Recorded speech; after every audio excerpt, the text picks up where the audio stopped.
Hey, welcome back to ClearPath Retirement Radio. I'm Stewart Smith here with Mitch Davies, and today we are talking about how historically geopolitical shocks cause short-term drops but rarely long-term market damage unless they trigger a recession. This is a very timely discussion we've got going on here, Mitch, and one of the things that I want to go through here is let's just kind of talk through some of these ways that people can be protecting themselves in times like these. And I want to start with the first thing I would say is maintain diversification here. Yeah. Right? Don't be overly concentrated in one asset class, sector, or country, and make sure that you are very well diversified in your investment portfolio. It's a simple one, Stuart, but a lot of times, how many times have we seen people come in and they feel like they're diversified, but it's really among 5 or 6 stocks, or they have a lot of different, a lot of people mistake diversification, right? They've got 8 different accounts that are all kind of doing the same thing, and they feel diversified. They feel physically diversified because they're logging into multiple different accounts, but they're essentially investing in the same thing. So, like Stuart mentioned, it's very important in these times. Every year or two, we're going to see a new sector do well, and with times like this, we see a short-term window where certain sectors are going to do really well and others are going to do really poorly. So, don't mistake diversification for lots of different accounts. Make sure you understand exactly what you're holding, exactly what sectors you're extremely exposed to, and exactly what kind of downside you have. Yeah.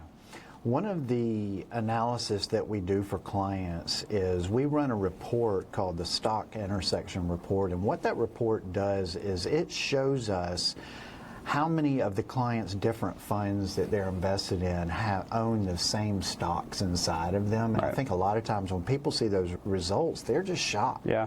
They think that, because you own all these different index funds and because you have a fund of funds, so to speak, that you are well diversified, and what they come to find out is really they own a lot of the same stocks inside of these funds, and it's a shocker to them. It is. And so, don't just think by owning all these different funds that you're well diversified, because chances are, you might be, yeah. but chances are you're not as well diversified as you think you are. So come in and let us run that report for you. Let us show you how that works and open your eyes to, whether you really are diversified or not.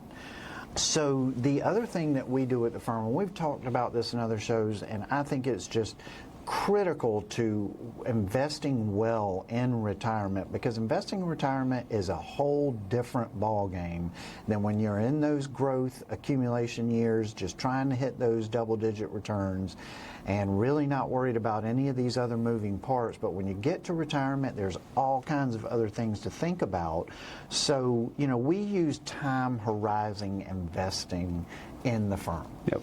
And what that means is if you come to us, and most people come to us and they've had one portfolio basically their entire accumulation life, where they've been just accumulating assets and have done a good job with it.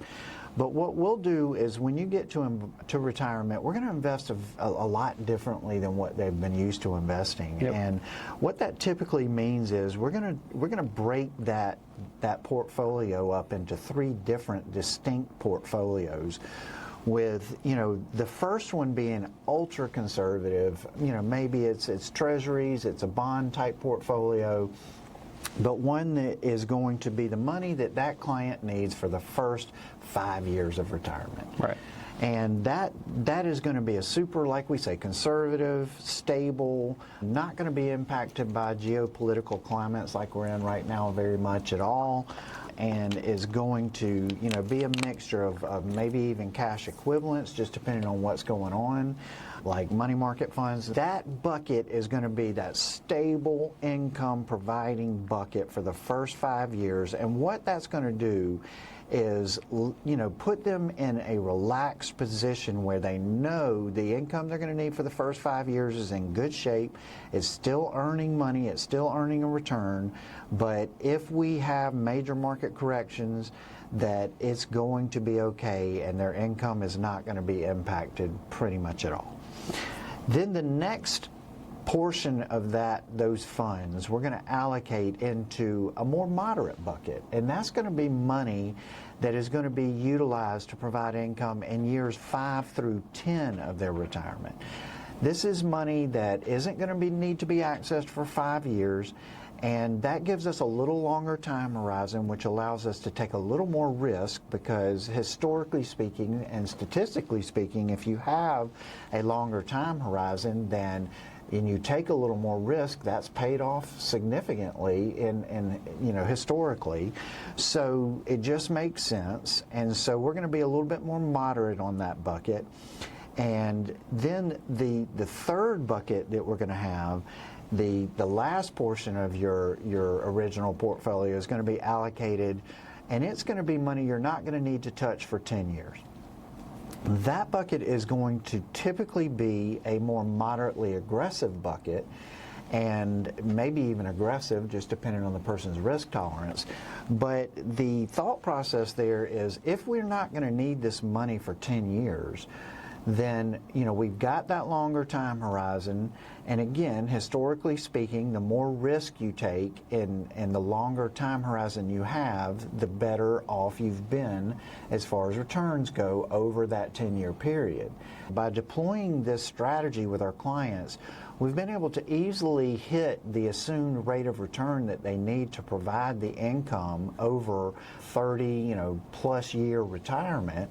And, that just has helped tremendously, even mentally and emotionally, understanding that they don't, when the market is extremely volatile, which it is right now, that they don't have to have that fear and make really poor decisions on selling stuff out of fear.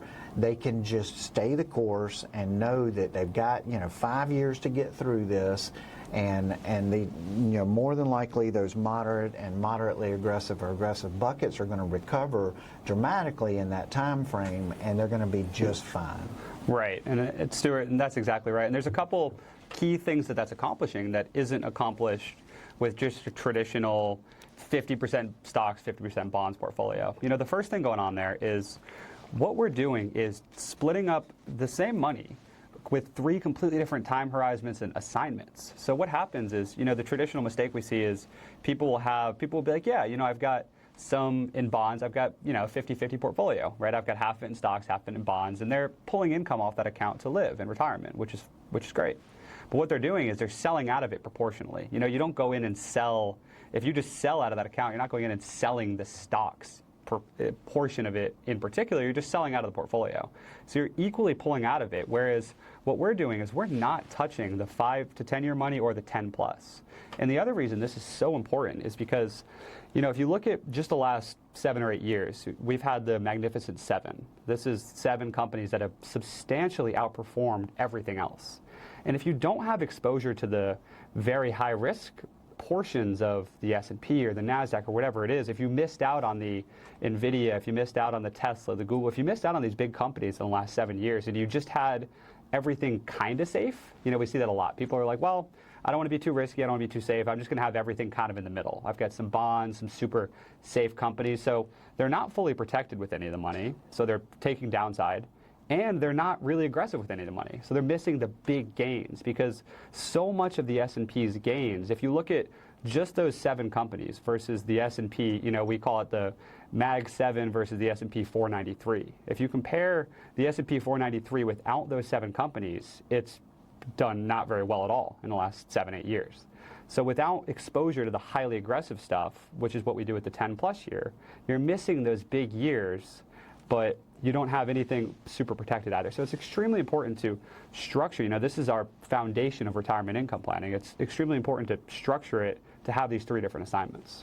Yeah, if you don't have exposure in that 10 plus year portfolio to these higher risk investments, like you say, the Mag 7 in this case, then, which is you can get exposure to in that longer term portfolio, then you're not really, it's much less likely you're going to be able to hedge off inflation the way you need to in retirement. And inflation is a killer in retirement. And so, having that exposure is critical, even if it's only on that third bucket, that more, aggressive bucket that you have, because, in the long run, what it's going to do when you average the return out from bucket 1, 2, and 3, when you average those returns, returns, it's, you're going to have a much more statistically proven opportunity to hit that overall return that you're looking to hit.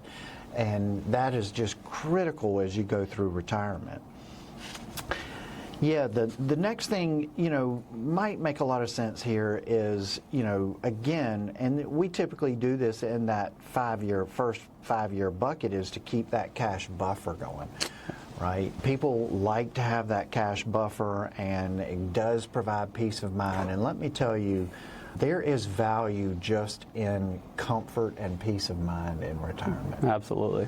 So that cash buffer, if that's something that just makes you sleep better at night, understanding that, like, hey, look, I've got $20,000 of cash right there in the bank account if I need it, and if the worst case, scenario does happen, that I'm going to have the peace of mind of knowing I can get to that very quickly.